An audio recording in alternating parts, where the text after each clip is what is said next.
My name is Victoria Ford, and I am a community consultant and strategic storyteller, currently working as an executive director for Heartbeats Hate. Heartbeats Hate is a local grassroots movement that encourages, empowers, and enables individuals to stand up, speak out, and push back against hatred and bullying in all its forms.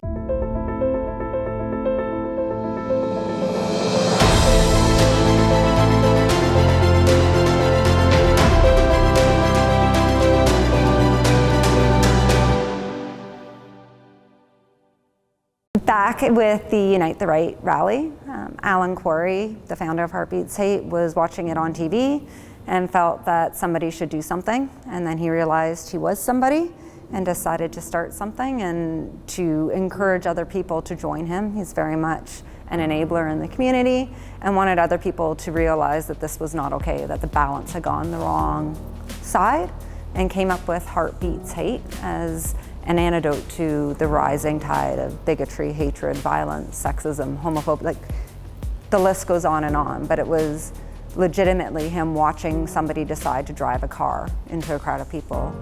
He wondered what makes somebody do that. That has to be learned, that has to be taught. How can we stop that? We have to teach people that hate's a choice and you can choose heart. So as a strategic storyteller, and in my executive director role there, but as a strategic storyteller in general, I listen to and gather and collect stories from individuals and find ways to integrate that content to tell a consistent message across a variety of platforms. So never the same story, never the exact same way twice, but how can I take even your story here at Respecting the Process and make sure that it hits all your target audiences across all your social media channels and your website, and even a traditional piece and or telling that story so that the media wants to pick it up. So my master's is actually in narrative pedagogy. So understand, that's a big word.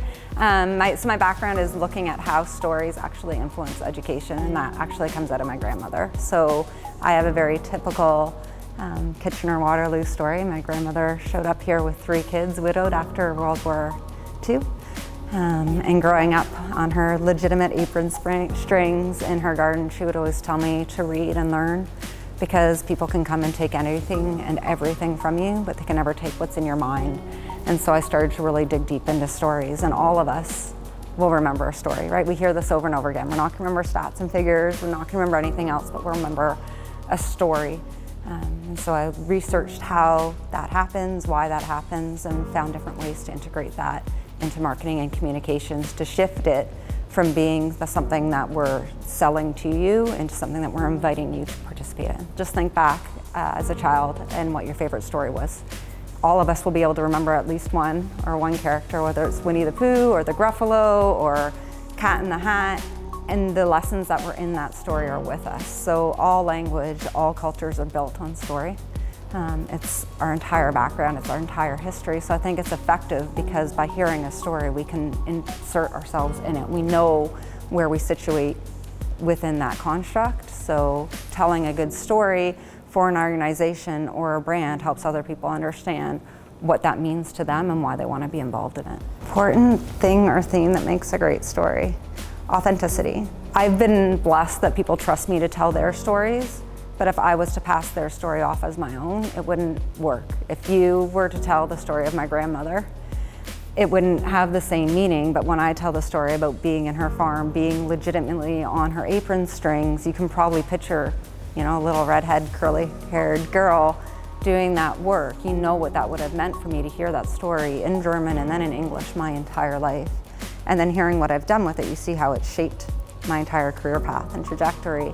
So authenticity is key. I can help convey your story, but you need to know your story and own it in order for it to be real. So I guess my advice, always sitting down when I consult with brands or with new businesses and they sit down and say, but I love what this company is doing, or look at what they're doing, my first step is to stop them and say, but what are you doing? What are you adding? Who are you? Don't worry about their stories. We'll tell one that's better. We'll tell yours. So I got to meet Margaret Atwood this year at her talk for the museum.